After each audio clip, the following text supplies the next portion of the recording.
Hello, hello, hello. This is Chesapeake Movies and More making its triumphant return. It's the greatest little show you've never heard of. And it's back. And okay, so we're playing around with the format a little bit. So we're just going to see how it goes. But let's talk some movies again.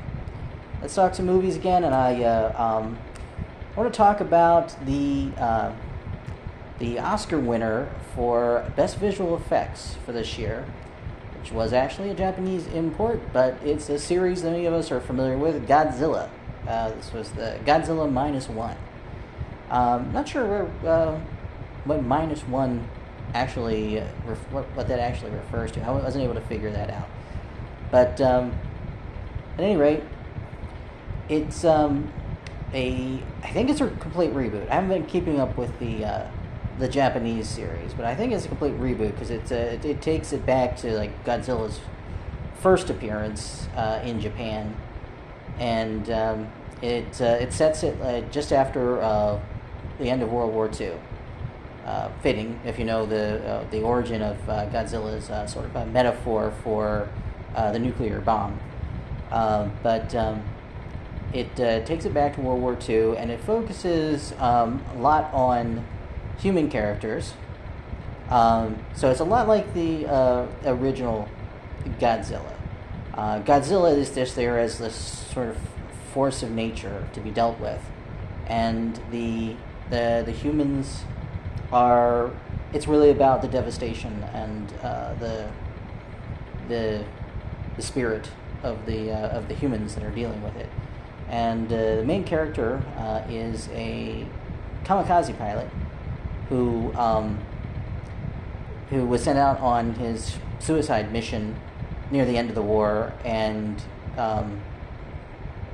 who decides not to go through with it, fakes the mechanical failure in his plane, puts in for repairs, and the island he puts in repairs on is attacked by Godzilla, and he is one of only a few survivors of that attack.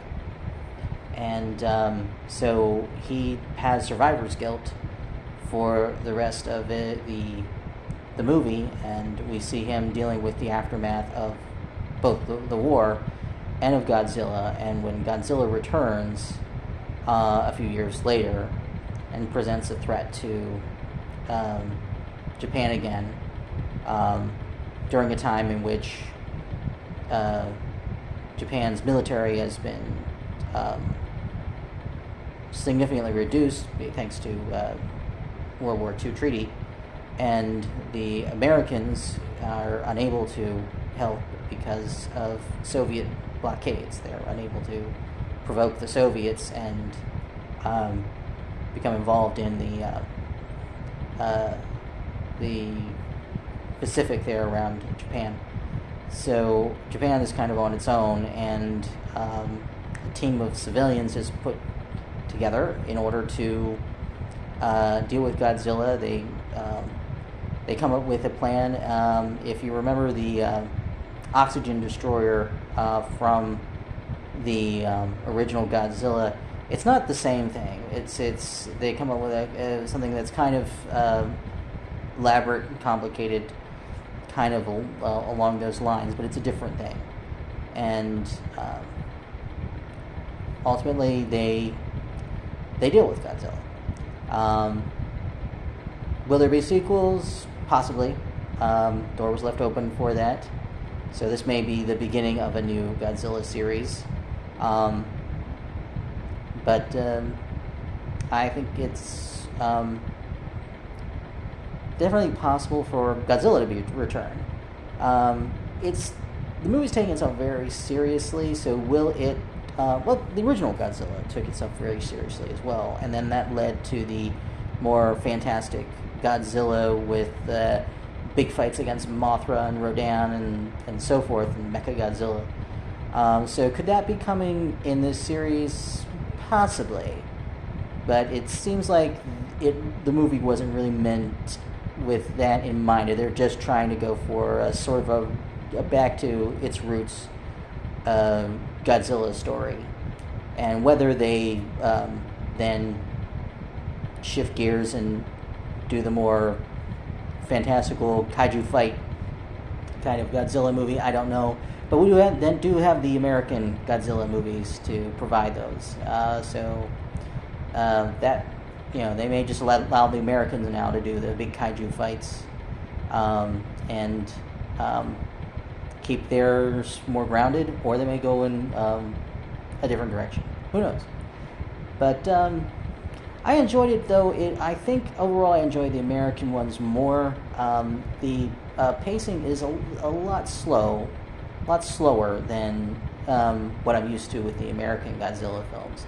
But it had to be, for what the story they were trying to tell was a story about just a really human story about the horror and devastation of, well, both war and Godzilla as a metaphor for nuclear war. So they have kind of both the literal war that they're dealing with and the metaphorical one in the form of Godzilla. In fact, they do refer many times to the fact that their war isn't over as they're dealing with Godzilla. So the visual effects I should talk about, because the visual effects were what it won an award for, and I would say that Godzilla looks very detailed. A lot of effort went into making Godzilla look very detailed. A lot of talent, a lot of effort went into that. And particularly when there's an action scene, I think it really shines. I did notice when Godzilla was just walking, though. He was just walking through the city or something like that. It seemed like a very mechanical kind of, like it was almost more like it was supposed to be Mecha Godzilla. It was like a very robotic kind of walk to him. I don't know if that was on purpose or not. Maybe that was meant to kind of homage the idea of how they originally used to do it with a man in a rubber suit or something. But that part of the visual effects I thought looked a little out of place. But when it was an action scene or something and Godzilla was on the screen, I thought he looked very natural and definitely a lot of detail. I have a question from the audience. Sure. So if you're saying that Godzilla is mechanical, and another time I had asked you what species is Godzilla? Is Godzilla a lizard, or is he a dinosaur? But how exactly is he supposed to walk? What are you anticipating that he would walk like, if not the way he walked in the film? Well, he is supposed to be. Talk to the camera. Yeah. Okay.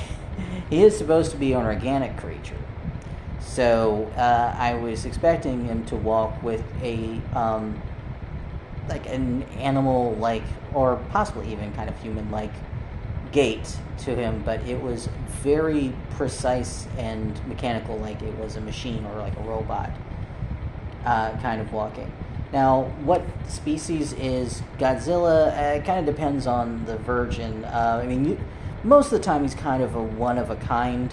Sometimes Godzilla will reproduce, and then there will be a son of Godzilla. Maybe that's the -1. Remember, because you were what's the -1?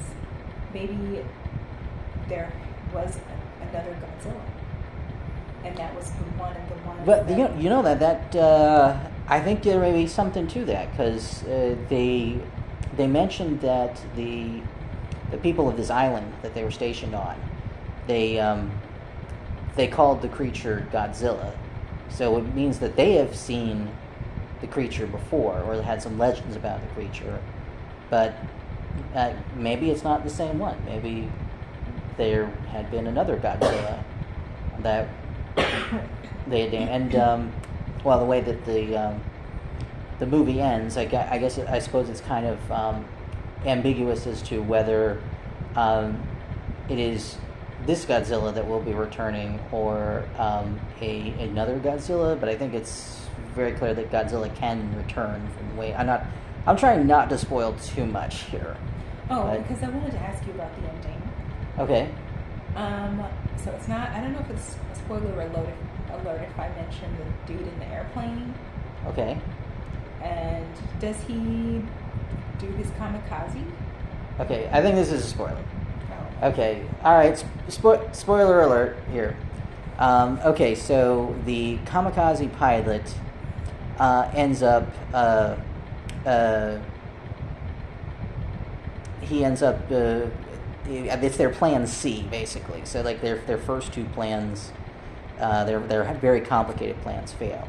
So their plan C has the kamikaze pilot who failed to do his kamikaze run back in the war. He does a kamikaze run straight into Godzilla's mouth, believing that if the bombs go off inside his mouth, then that will be sufficient to kill Godzilla. So they load the fighter plane with bombs, and he does a kamikaze run.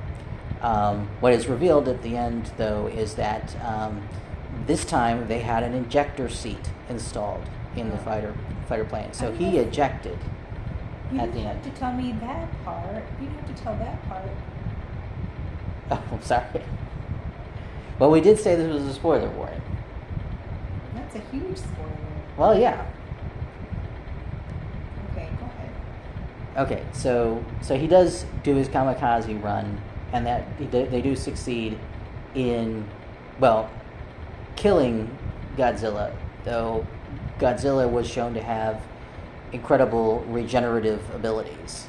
And we see what's left of Godzilla after his head blows up basically starting to regenerate right before the credits roll. Which means that, okay, so it's how do you interpret it? If he's going to regenerate into a new Godzilla, or is it just the same Godzilla regenerating? Godzilla is going to return. So, Godzilla is invincible? Pretty much, yeah. I mean, the entire franchise is pretty much set him up as this unstoppable force. Some have come close, but like none have really stopped Godzilla. How interesting can that be? I mean, because every superhero has to have a weakness. Well, the weakness, if I remember from the original film, from back in the 50s, was that he still needed to breathe, and he could breathe in air or underwater, but he still needed oxygen. So they created a device called an oxygen destroyer, which was a device that they detonated, and it set off some kind of chain reaction that just neutralized all the oxygen molecules over a large area, and that's what neutralized Godzilla in the original film. But Godzilla did return. Godzilla did return, obviously, so it didn't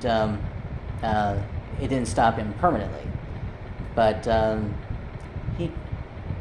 that was like one weakness. This film was establishing he had a weakness from was more vulnerable, like from the inside. So something inside his mouth would hurt him more than something hitting his skin or scales or whatever you want to say. So there are some weaknesses there, but basically, Godzilla is the proverbial unstoppable force. Godzilla is always comes back or always comes out on top. If you look at the American version, Mechagodzilla almost had Godzilla like defeated, killed, until Kong stepped in and joined the fight. So there are still things you can do with the character, but it's not about whether Godzilla is going to win or is going to. Basically, there's two kinds of Godzilla movies. There's the kind of Godzilla movie where Godzilla is the antagonist and it's the humans against Godzilla, where you know that the humans are going to they're going to prevail, but they're only really going to stop Godzilla for now. That Godzilla will be back. Then there's the kind of movie where Godzilla is the protagonist, where he's a good guy, and usually that means there's a worse monster, or at least a monster that is more destructive to human beings than Godzilla, and Godzilla fights that monster, and then Godzilla just like goes back to sleep when that monster is defeated, and so it's good for the humans. But that's basically your. There are two ways of treating Godzilla: either as a bad guy, in which case it's usually just the humans versus Godzilla, or as a good guy, in which case it's Godzilla versus another monster, or multiple other monsters. Okay, so where was I? So yeah, the Godzilla films are kind of quite interesting to me, but I'm not a huge Godzilla fan. I'd say I'm more of a casual Godzilla fan. So I'm not up on like all the Japanese continuity. I've been following the American films, which have had their ups and downs. I really liked Godzilla versus Kong. I haven't seen the most recent one, Godzilla Kong film that was just released a few months back. I haven't seen that one yet, but I am looking forward to catching that one. But in terms of the films that come from Japan, some of the most interesting ones are probably ones like the Godzilla Minus Zero and the original Godzilla, the ones that that go back to the original sort of metaphor of Godzilla, which they use Godzilla as this device for just showcasing how people are affected by and how they deal with this just unstoppable force of destruction, which Godzilla is, but also the nuclear weapons in real life can be. So, so that's a very interesting way of dealing with it. And I think that's about all I've got to say. So, anything to add? No. Okay. All right. So this has been the return of Chesapeake Movies and More. And if you liked it, click that like button and subscribe. We want some subscriptions. We want some likes. We want some views, and we'll be happy to have you all along in the audience. And I'll see you soon.